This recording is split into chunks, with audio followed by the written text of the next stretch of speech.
Guys, how you doing? This is Marty from Blue Lightning TV. This is live stream number 7. As always, I'm loving doing this. It's my opportunity to chat with you and to just basically shoot the breeze, show you a tutorial, and just connect with you. Do me a favor, just let me know if you're actually hearing me and seeing me. Just kind of type something out in the chats just to let me know. Hopefully you can see me live. In any case, I'll assume we are live and that you can hear me and see me. Okay, great. Carl Gabriel Peramo says yes. Salman Ahmed Khan says yep. Fantastic. Okay. So here's the deal. Today I'm going to show you a quick tip to essentially enhance your vacation photos. Specifically, if you take some photos of a scene and you'll notice that there are a lot of other tourists in the scene, and you just want to show the image without any tourists. I'm going to show you a quick tip. You might know this already, but it has to do with stacking your images, and we'll go over that. Now, this particular tip is one of 3 tips that have to do with enhancing your vacation photos, and I'll be publishing it live in a few weeks. This is one of 3. The other one is the other 2 would be merging your photos. So if you want like a wide angle image of something, you can take multiple photos and then essentially merge them together into one seamless photo. What is the other one? The other one is, it's a good question that I'm asking myself. I'm not really sure. I'll get back to that. Get back to you later on that. So, all right. So let me just answer some questions here.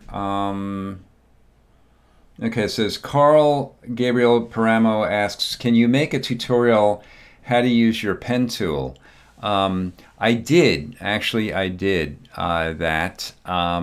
If you go to my channel and click on the right next to the magnifying glass icon near the top, just click it and a search field will open.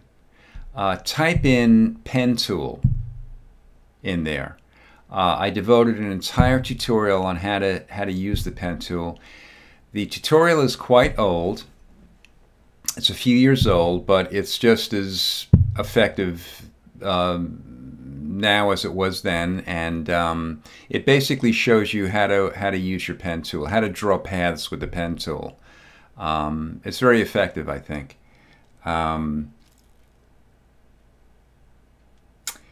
Sagara51 asks says your tutorials are good and I love them. Well, thank you. I appreciate that.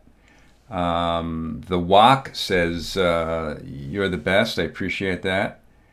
Byron O'Marion says, thanks so much for helping people learn. Out of nowhere, I became a Photoshop lover and never looked back. That's great. Photoshop, it's one of those things that, it seems to be, too difficult or very difficult to navigate through. But, at some point when you're working on it, it all starts to make sense. You start to say, oh, I get it. I know what a layer mask can do, or I know what this can do, or, your hand and your brain kind of work together and you know exactly what to do. It's just like driving a car. In the beginning, it was very intimidating. And, once you've driven a car for, a few years, it's second nature. It's the same thing with Photoshop.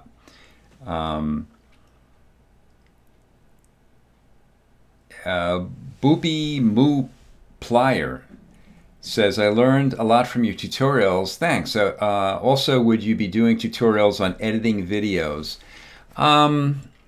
Possibly in the future. I use an application called Camtasia, which is pretty robust. I do all my screen recording, all my zooms and pans, and all the intros and outro animations I do within Camtasia. And at some point, I'll show you, I might even later on, I can open up what I'm working on right now, well, prior to this live stream, and you can see what you can do in it. It's pretty good. So, okay. So, and by the way, if you want me to, just FYI, if you want me to, if you want to chat with me and you want me to actually see your chats, there's a thing called Super Chats. There's like a little Super Chat icon next to the smiley face under the chats, and that, if you click on that, YouTube offers the opportunity for viewers of live streams to pay a certain amount, and your question or comment will appear at the top. So just, if you want to do that, that's fine.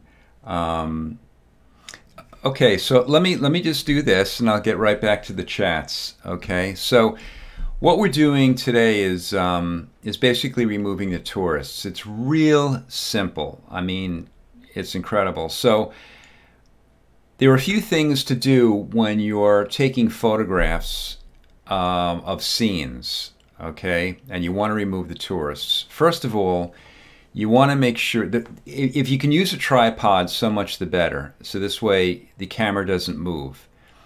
It's not essential, as you can see in this tutorial. I handheld my camera, but Photoshop aligns everything and does a really good job in doing that. But a tripod is always good. You want to don't zoom in and out of your multiple photos. Keep the zoom the same. Keep the exposure the same. Don't move your camera if you can. Once it's in position, it's in position. Don't move it around. That's really important. Other than that, it's pretty much it. Take between anywhere from 6 to 30 images. Try to wait maybe between at least 10 seconds to 30 seconds between each photo that you take, because you want to make sure that the tourists in the scene, or even or I should say moving objects like cars, to move from their present place in that particular photograph. So this way you have a wide variety of tourists in the scene, but they're not in the same place. So for example, I took 6 of them here. So this is the first one. Let me get to it actually. There we go. So you should be able to see it here. So this is the first one. This is the second one. I took these at I was visiting national parks. This happens to be Bryce Canyon, and it is just phenomenal. This is in Utah, and it's just beautiful. So we're going to end up with this. You notice there's absolutely no tourists at all. So let me close out of this here. And what we're going to do is we're going to, so what I did was I saved everything into a folder. The folder's right here, basically. So you go into File, okay, Scripts, okay, and Statistics. You want median. That's the key. Now, I'm just cutting to the chase. This is what works for me, especially when you're using handheld images. You click median, okay, and you go into folder, the folder that you basically placed all your photographs in, and you hit browse, okay, and then you click on the folder where you placed all of your images and click OK. Immediately it populates the list inside. The other thing is just make sure you check attempt to automatically align source images. That's really important, especially when you're not using a tripod. And then you simply click OK. And what Photoshop is doing right now is that it's aligning all the photographs, it's creating seamless layer masks, and making it into a smart object. So basically, if you click on the smart object, you see it aligned all the photographs. Everything, you know, is aligned. Okay. Now the key is right now is you might get, I'm going to zoom into this. Before I do that, let me go into chats here. Waleed Arif says, I like your voice in tutorial videos. Really, really professional. Well, thank you. I appreciate that.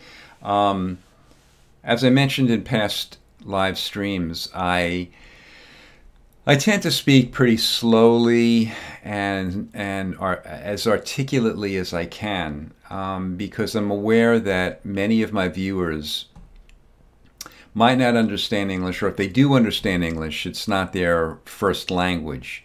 So I try to make it easy for those viewers to understand what I'm saying.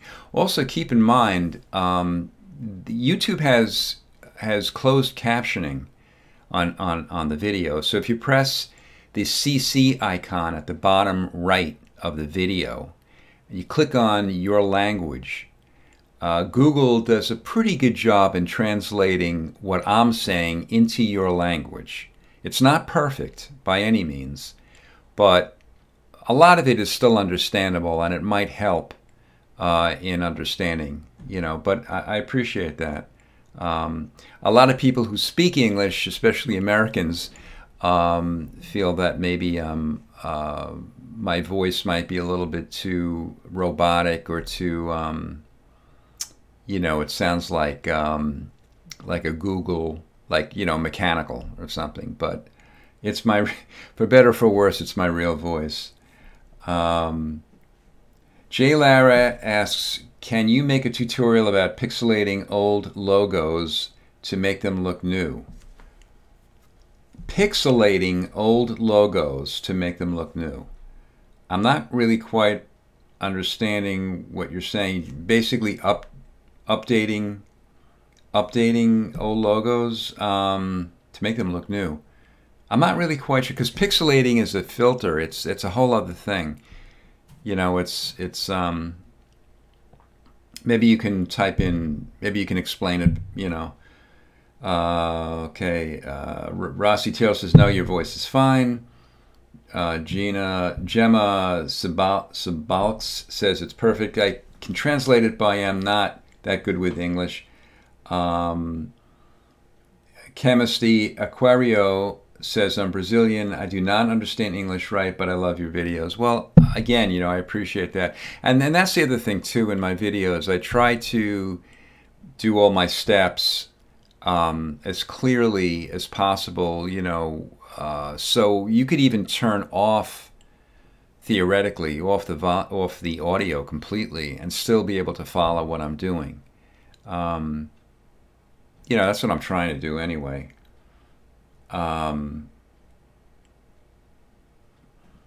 Keto says, your work is perfect and professional. Can you please upload more text effect tutorials? Sure. I mean, I'm always doing new tutorials with text. To date, since I've been doing this since the fall of 2011, and I've done like, I don't know, 580 tutorials. Probably half of them, or close to it, involve text. I love text and I love photographs. So most of my, and I love design, graphic design, posters and stuff. So really, and I guess I love space images. I mean, there's a lot of topics I do love, but text is one of my favorites, definitely. Abdul Hakim says, I agree, you've got what I call a commercial voice. I absolutely enjoy your tutorials. If you were to pick your top 3 tools, what would they be? That's a really good question, Abdul. Well, I use the transform tool a lot. The transform tool allows you to not only enlarge or reduce your image, it also can distort your image in a variety of ways. And it even has a custom shape transform filter that allows you to do amazing things with. The stamp tool, the clone stamp tool is wonderful. The pen tool is wonderful. I love them as well. Content-aware fill is really good, and that leads me to my next step. I'm going to zoom into this area right here. Now you can see 2 legs here and 2 legs there. They're kind of ghostly apparitions, but they are from tourists that didn't either move that much or they kind of overlap. So you're going to see that it's not going to be it's not going to be perfect when you end up removing the tourists. There will be some areas, including the black around here. We'll take care of that. Now, you can use, for example, the stamp tool right here. So it's the clone stamp tool. All right. Let me save this, by the way. Save this snapshot. Go into the new save snapshot. So this way I can just refer back to that after I do. Well, I forgot to mention the clone stamp tool and the tools that the spot healing brushes and the content aware do not work on smart objects. This is a smart object. And how can you tell it's a smart object? Well, there's a small little icon right here in the lower right corner of the thumbnail. That means it's a smart object. So what you do is I'm going to basically make a composite snapshot of this image, okay? Of this entire image here. So I want to make a new layer, create a new layer by clicking the new layer icon and pressing the hotkeys Control-Alt-Shift-E or Command-Option-Shift-E on a Mac. And you can see it created a snapshot and there's no smart object icon at the lower right corner. So you know it's not a smart object.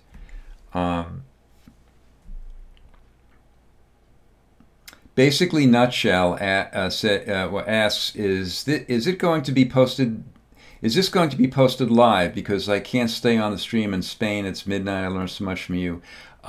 It is going to be posted after, in a couple of hours after it's posted. So when you wake up tomorrow morning, you'll see it's been published on YouTube, so you can watch the whole thing.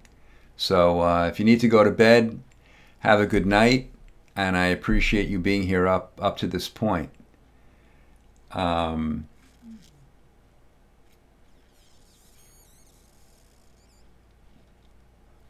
Walif Arif says, I want to increase history of my Photoshop. How can I do that? Yeah, I mean, you can create the various history states by going into Preferences. I believe it's Edit, Preferences, File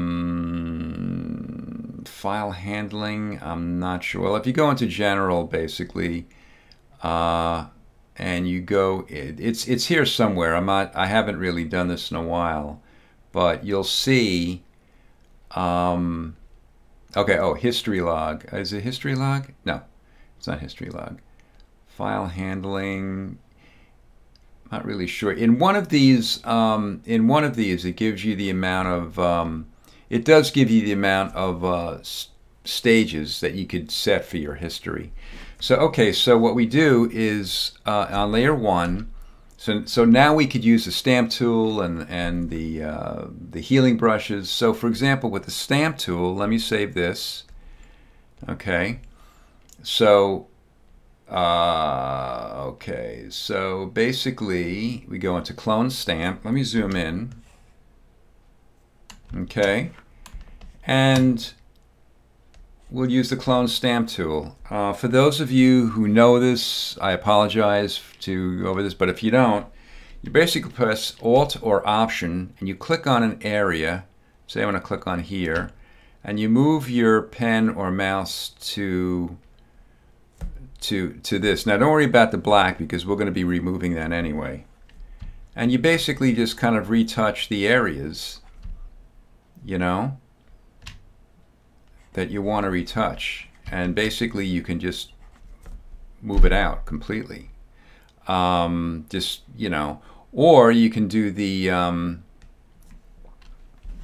healing brush. You could use the healing brush if you want as well, the spot healing brush. So by clicking on it, it sort of like removes the area and replaces it with the surrounding areas. The third way, and the way that and you could use a combination of any of these that I happen to like, okay? I press Control or Command 0 to bring it back into my canvas, by the way. Is to use the content aware. And to do that, what you do is you basically, you could open up your lasso tool, any of your lasso tools, for example, and you'd kind of draw around the image, and you can add to these selections by clicking this icon, which is the Add To icon. So now what you can do is you can basically you know, drag your tool over the areas you want to fill, a little bit outside the areas, okay, including the bottom. I'm doing the bottom as well. So you notice there's a selection here and there's a selection here, okay? I noticed the top too, so I'm going to drag a lasso tool around these areas as well. And now what you're going to do is go into Edit, Fill, Content Aware. Pick Content Aware, all right, and click OK. And Photoshop does a really good job, and then you press Control or Command D to deselect it, and voila. You know, you have a completely you know, filled in image without any tourists. Isn't that cool? So that's one of 3 that I'll be going over on a tutorial very, very soon. Photo Designer says, I made almost all of your tutorials and now I'm capable to make my own designs thanks to you. That's exactly what I want you guys to be able to do. I kind of show you the ropes. I show you what you can do, what the possibilities that you can do in Photoshop. And once you know them, it's like, you know, you're free to fly, so to speak. And you're off and running, you know. I basically try to show you the basics and what, you know, the potential, the power of Photoshop and what you can do in them. And the rest is up to you, you know. SpongeBob says, really with that, a lot more people are subscribed and could watch your videos. You have such simple, free-flowing explaining, and you made me look like a pro in Photoshop. Thanks, SpongeBob. Yeah. Again, you know, that's what I love getting comments from people when they say, "Oh, I did this for my son. You know, I did this for my brother. I did this for my mother, or for a friend, and they love it." You know, and that really pleases me because you know, I'm kind of spreading the Photoshop joy around. You know, I mean, look. I mean, the bottom line is that it's a great tool. You know, you can do some amazing things with it, and it's fun. You know, if you're, especially, you know, if you're a creative person, it allows you to do things that would take you forever to do. I mean, I used to do, for example, before Photoshop, you know, I basically learned. I'm an analog guy. You know, I learned before computers, before, you know, anyone used computers. You know, I mean, I started.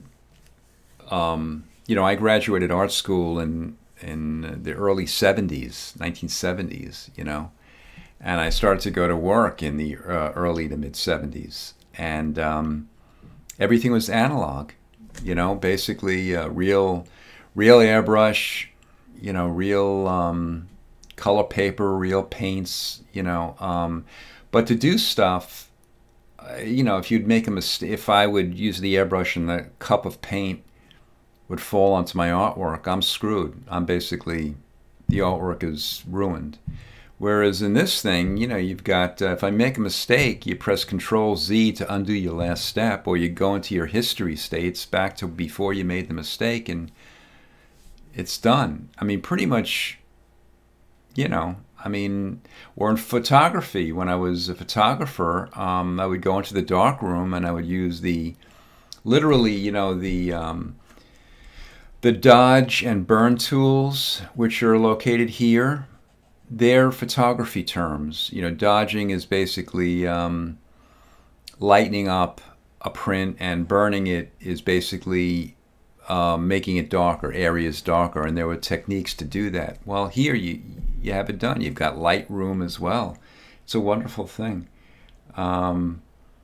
Jay Lara asks, how do you add new filters to your program? How do you add new filters? Well, you could do, well, you go and you basically store them into the into folders. So for example, okay, so for example, let me just open up this thing here. Okay, so if you click Windows C, right, and you click Program Files, Adobe, and then you go into the most recent one.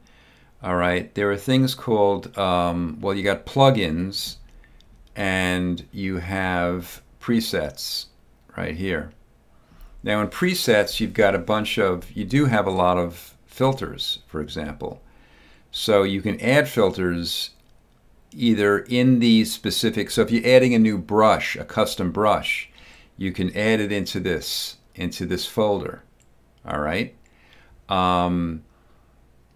Whenever you add a filter, you have to, it's always a good idea to save your work in Photoshop, to close Photoshop, and then reopen it after you install the new filter. Otherwise, Photoshop will not see the new filter. You have to close it first.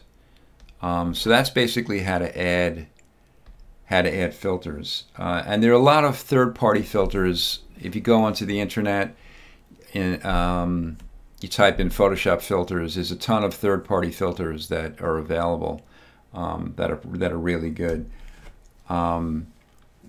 GIMP Workshop says, "Hi Marty, greetings from wonderful Holland. Greetings right back at you." 30126 Flyboy says, "I love your tutorials so much. I'm a patron now. Thank you, Marty." Well, thank you. I really appreciate you being a patron. For those of you who are not patrons to my channel, let me just, you know, I want to get the word out there, because nobody's going to get it out there unless I bring it out there, which is, there's a number of ways to support my channel. One of which is on Patreon. Basically, it's a way you can support my channel on a monthly basis. For $2, for as little as $2 a month, you basically support my channel. You help keep my tutorials free. I really appreciate it. The other thing that when you do become a patron, you're able to see my new tutorials 1 week before anyone else can see them on YouTube. So you get sort of like instant early access to watch my tutorials, my new tutorials. So for example, I'm posting a new tutorial later this evening, and for all those on YouTube that are seeing it for the first time tonight, my patrons were able to see it 1 week ago. It's just a little way of my saying thank you to my patrons. Another way is by making a contribution on my channel. If you go to my Blue Lightning TV channel at the bottom of the home page, there's a way for you to make a small donation, or a donation anywhere from whatever, $1 to $100. But you know, it helps me keep running my website going, and it's very helpful. Go RG1EV says, "Hi, I'm from Macedonia. Welcome." That's fantastic. I wonder what time it is in Macedonia.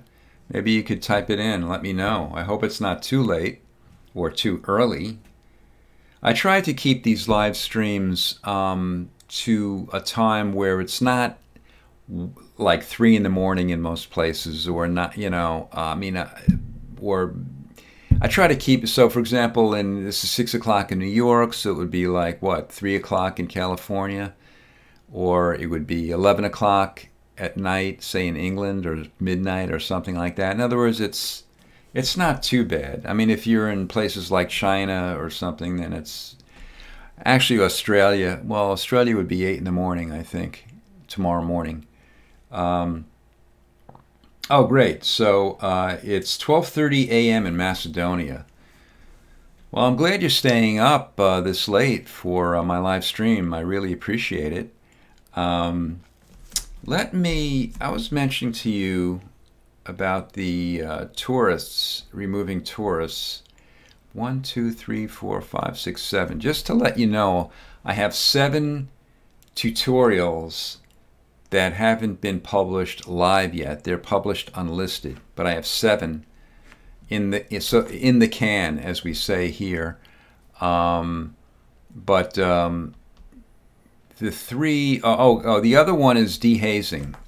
If you take a photograph and it's very misty or foggy or hazy, there's a real quick way of dehazing using the Camera Raw filter. There's a dehaze filter for the newer versions of Photoshop, and also there's ways of color correcting in that same filter. They're quick tips, but they would really come in handy. Sean Seeley says, looking at doing baseball photos for my kids team, looking at baseball posters, any tutorials? The only baseball tutorial I did was many years ago, and I might update it.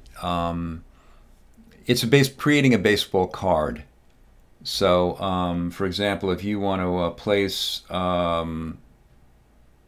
your kids' team in a sort of like an old vintage-looking baseball card, that's what this tutorial shows you how to do. That's the only baseball. I think it's the only baseball. The other one too is I did a tutorial on placing the team's logo over a face, making basically the face out of the team's logo. You can do that too. SpongeBob says, yeah, dehazing. It was actually writing a question for what, while you said you had a tutorial for it. Yeah. So, photo designer says, you really deserve all the support. Well, thanks. Spread the word. That would be great.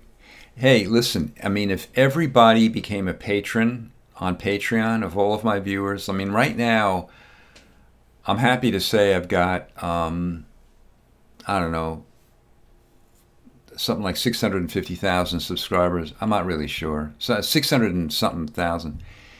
Can you imagine if every one of those viewers became a patron for $2 a month? Forget about it, you know. I mean, that would be fantastic. But I can dream, right? SpongeBob says, also for slightly shaking picture, how to fix them. Yeah, there is a filter that Photoshop added in the newer versions that basically, if you move the camera, I'll show you how to do it. I'll do a tutorial on showing you how to do that. But it's basically, it's not. It could have more improvements to it. It's not. It's better than not having it, but it's not perfect. I mean, if your camera really shakes, if you're shaking your camera, it is an algorithm in it that helps stabilize that or remove the blur from the shake, but it's not really perfect. Yes, Septic Topic says you'd be a millionaire. Exactly.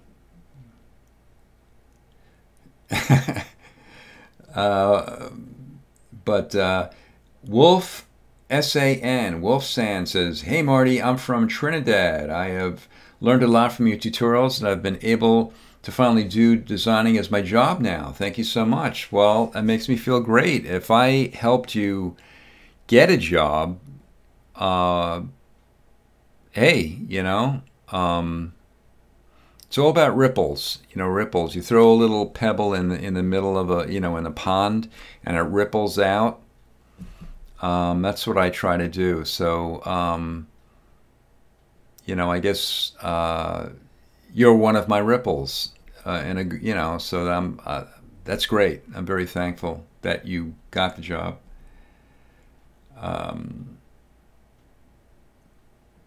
Yeah, I mean, you know, so it's basically let me show you now that we basically got the this removing tourists out. Let me just show you. I don't know if you can really, well, let me open it up here. Someone asked me about the screen recording software. Okay, so let me open up Camtasia. I want to show you a little bit of the animation, for example, for the intro that I did. Now, it might stutter slightly, you know, the film, the animation, but let's see if we can do this. What this is basically is this is going to be many weeks from now that I'm going to post this, because I'm not even a third of the way done with this tutorial. It's basically showing you what sort of like a widescreen movie title design would look like. So you can create a custom widescreen title design based on a template that I provided for you. So I'm going to open this up as much as possible, and I'm going to turn on my speaker. I hope I'm not going to get feedback, but if we do, I'll turn it off.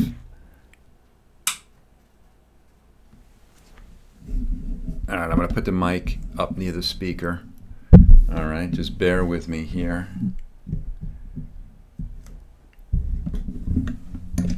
As my arms get cut off. All right. You ready?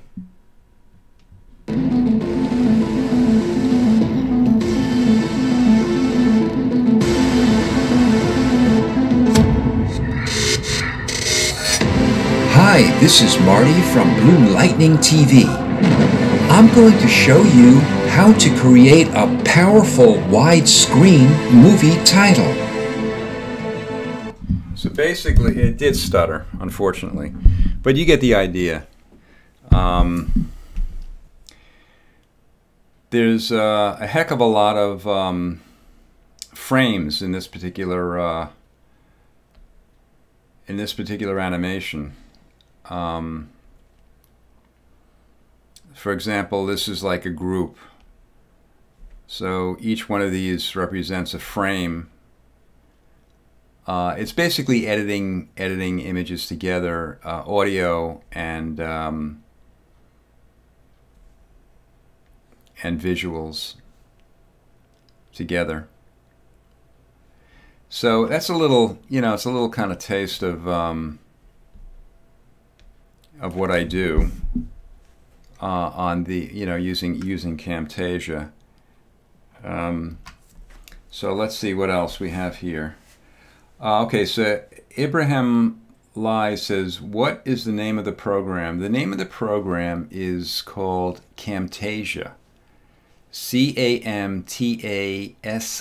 It used to be Camtasia Studio for the Mac and Windows, but the new version is Camtasia. It's really a fantastic screen recorder. Joao, I'm not sure how to pronounce that. Jose, Santos, I apologize for that. I am 68 years old and I am very happy because I can understand your tutorials perfectly and I can now do beautiful work. Even my English is not good. Well, thank you. Thank you very much. Yeah. Hey, you know, it's a great program just to pass time or just to do. I mean, you can create. I've created posters for friends, family members. You know, and if you set the dots per inch to 300 dpi, dots per inch. I should say pixels per inch, ppi. Dots per inch is for print, but 300 pixels per inch is more. It's more than tight enough to create a crisp image when it's printed. You know, the lower the resolution, you'll see the little dots. You know, if you take a magnifying glass, but 300 is really tight. And most printers print. High quality printers print 300. Of course, the best, if you're gonna print something and hang it on your wall, it's there's a printing process called Cmyk. It's spelled G-I-C-L-E-E. It's French. The term is French, I believe. Cmyk printing. The dots are so tight, you need almost a microscope. The colors are archival, which means that sunlight is not going to change its color. I mean, and if you print it on acid-free paper, the paper won't yellow or brown. You're not going to get any problems with that. And there's some wonderful Cmyk printers around, and it is not that expensive. I mean, you can get a Cmyk poster printed on high quality acid-free paper, heavy paper, like a 3-foot poster for like, you know, $60 to $100. I'm not really sure exactly, but I mean, it's the quality of the ink. It's, you know, the way like sometimes if you print something from Photoshop and you're printing it, the colors look duller. Of course, you know, you go into image mode and then you go into Cmyk color, and that'll sort of like give you an estimate of what the colors will look like when it's printed. Cmyk stands for cyan, magenta, yellow, and black. They're you know, those basically are the 4 colors that printers use. They call process colors. Printers use them. Those are the 4 colors. You know, you'd print the cyan first, and the paper would go back and print the magenta. Everything would be registered, perfectly registered, to give you an image that looks very, very clean and crisp. Ooh, I finally got a super chat. Marty, I've been using your 400 AGL. Thank you. I've been using your channel to learn things for years. Great job with your tutorials. I've learned so much from you. Thank you. Thank you very much. I really appreciate it. Ibrahim Lai says, I know that thanks to your lessons, Gat is a good teacher. Firetails 357 says, Marty is the man that taught me everything I know in Photoshop. Wow. He says, thanks for everything. It makes me feel really good. It really does make me feel wonderful, knowing that that I taught you everything in Photoshop. I really appreciate that. So yeah, I mean, it's, you know, it's an incredible. It is an incredible tool, and you know, the more you do, don't get discouraged, okay? Because the more you do, the easier it's going to be. You're going to get the hang of it, okay?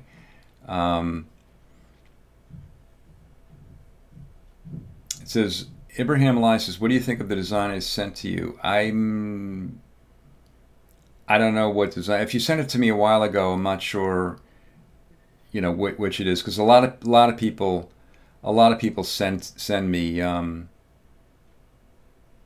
stuff, you know. So I'm not really sure what your design you know, is. Art photo, you asked a question or made a comment in Arabic. I don't read Arabic, so if you happen to know English, maybe you can type it in this way I could respond. SpongeBob says, you could bring the inspiring authenticity of the handmade work to the new digital world. Yeah, I mean, that's basically what I do, what I try to do. Wolf SAN says, hey Marty, I have one question. Have you done any tutorials about making a picture model into a robot? I did do I did a vintage sci-fi poster. I photographed, I don't know if you've ever seen a movie from the 1950s. I know Keanu Reeves did a remake, The Day the Earth Stood Still. And I bought a little metal robot that was, you know, the robot that was in the movie, and I photographed it really close up tight, and I used that in my vintage sci-fi poster. You know, I affected it with filters and I made it look very vintagey, you know. I love doing that. I love trying to replicate the looks of posters from various decades, you know, including international, like Swiss Design and Bauhaus. I love them, you know. Psychedelic posters in the 60s, and I mean, it's fantastic. And record albums and CD covers. I'm a graphic designer, so that's what I love doing, you know. It's marrying typography and either illustration or photography or both, and you kind of making a composition, integrating all of those elements. And but Bauhaus in particular, I love. I did a couple of posters. Actually, a lot of my, that's another thing too I wanted to mention. On my channel, excuse me, not my channel, but on my website, if you go to the, there's a page called Merch, M-E-R-C-H. It's short for merchandise. If you click on it, you'll see a bunch of these posters that I designed and other images that, when you click on it, it brings you to another website that sells my designs, either as posters or you can have it printed on pillows, throw pillows, T-shirts, laptops, you know. But the Bauhaus posters are the most popular. Those happen to be. I just sold a T-shirt today with the Bauhaus. I did well. The first Bauhaus poster I did, they bought a T-shirt with the Bauhaus poster on it. But I love Bauhaus because it's pure, it's simple, it's dynamic, it's powerful. Oh my God, I just love it. Optimum Bliss is a huge Blue Lightning TV fan here. My channel art also based on his tutorial. That's great. The Shadow Broker says you make great tutorials. Thank you. I love your channel.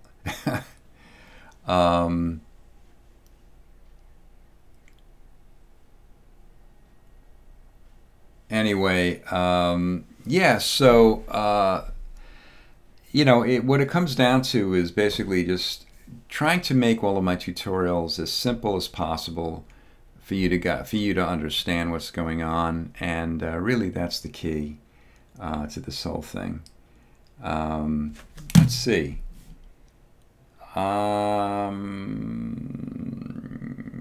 let's see.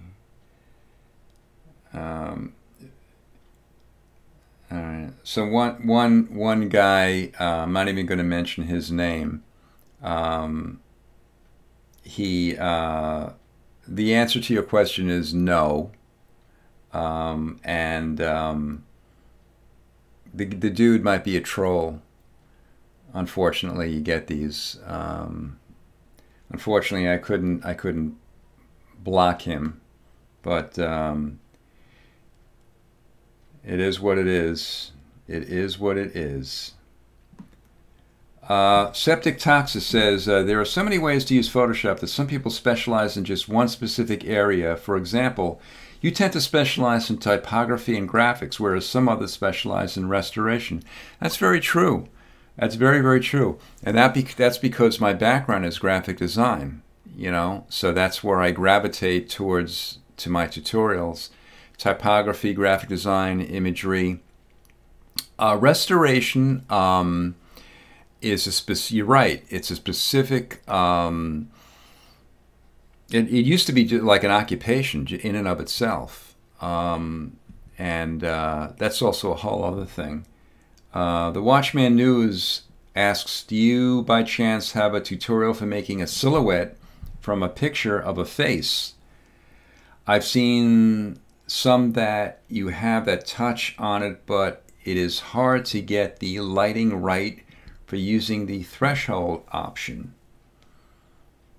Well, I mean, the silhouette from a picture of a face. So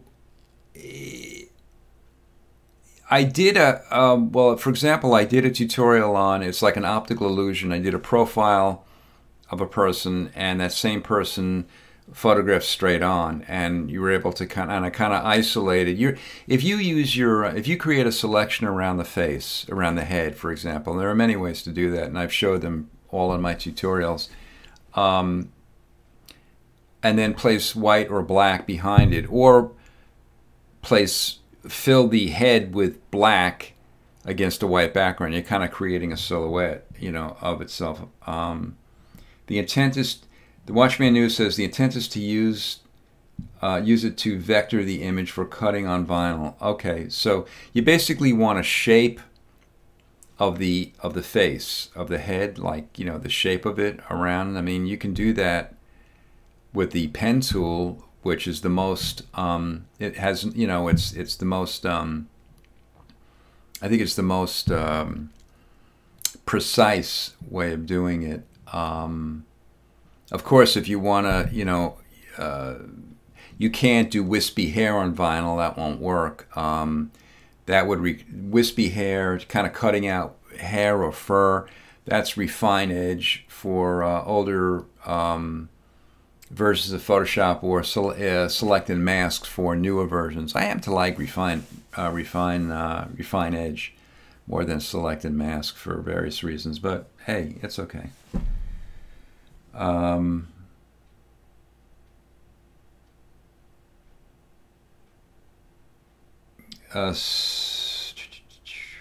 Septic Topic says, I'm trying to learn a little of everything instead of just staying to just one area. Yeah, well, again, you know, and I understand that. I mean, I personally, I try to keep, I mean, I've done hundreds of topics, literally hundreds of topics. You're absolutely right. I do tend to gravitate towards graphic design, typography, but I do other things too. You know, I do, you know, photo effects. I'm doing like a tutorial very shortly on taking a regular photo and making it look, it's an update of an older tutorial, and making it look like a daguerreotype photograph, you know, a photograph from the 1840s and 1850s, you know, they had that quality to it. So I'm showing you how to do that. There's a lot of topics and areas that I go into.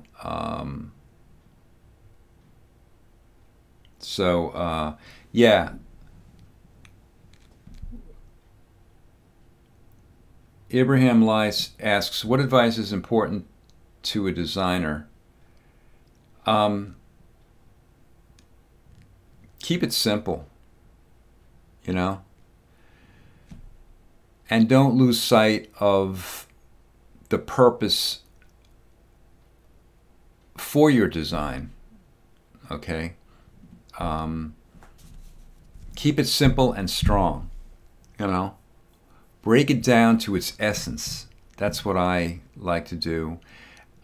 If your intent is to, I mean, even in a complex design in terms of like, if you want to do something that has a glitch effect to it or something that's meant to be, when you look at it, you get an overall feeling of what it is, and that could be extremely frenetic, extremely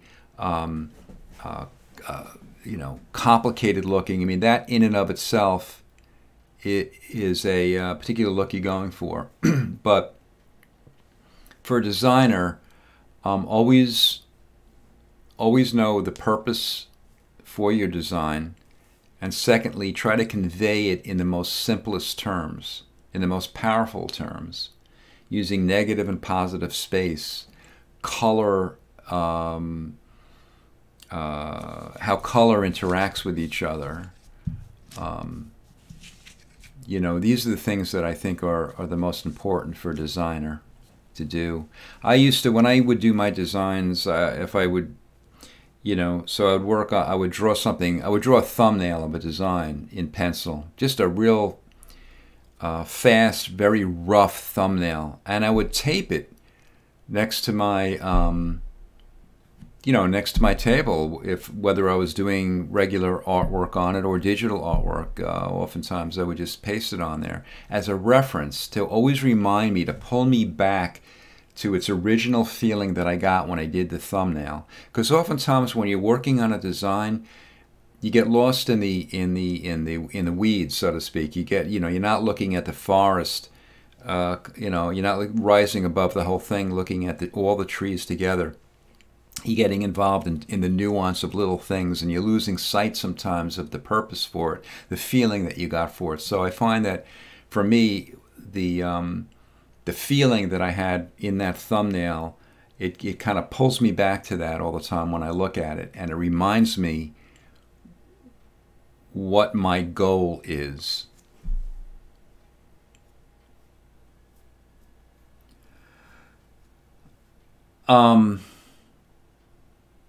SpongeBob says, how to make vector art like portraits or even landscape scenes in normal Photoshop. I tried your 8-pixel tutorial and it was amazing. That got me thinking of VR, vector art, like I saw at some commercials. I did do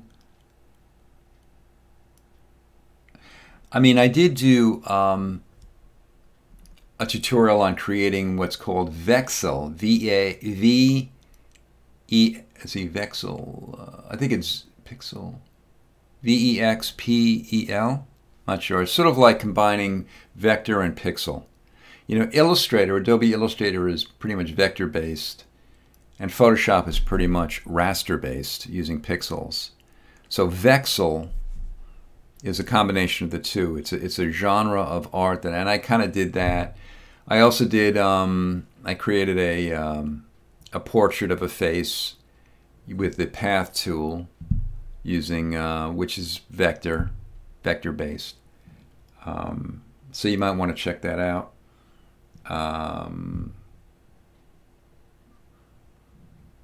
Says, well, when I want to do something graphic, I always turn to your channel, and I have others I subscribe for other things. Well, that's great. Yeah, I mean, there's so many different instructors out there, you know, that that you can always in Photoshop that offers you different things, you know, and they have different approaches, and that's wonderful. So you get to pick and choose, you know, what you're really looking for. All right, guys. Well, we've been on for an hour, believe it or not, and I really enjoyed chatting with you, as I always do. And I guess what I'll say to sign off is just keep doing what you're doing and enjoy yourself, because life is short. Be kind to other people. I know I sound like Mr. Rogers, for those who might be old enough to know who Mr. Rogers is. But be kind to people, because, you know, life can be hard enough as it is. You know, when you never really know what troubles other people are experiencing at the time, and they might be going through a hard time themselves. So try to be kind. You know, I think it's it'll pay itself back multiple times if you do that. And yeah, so I look forward to seeing you next time. And be well, take care, and I'll see you soon. And I will, at this point, try to end the stream. Bye-bye.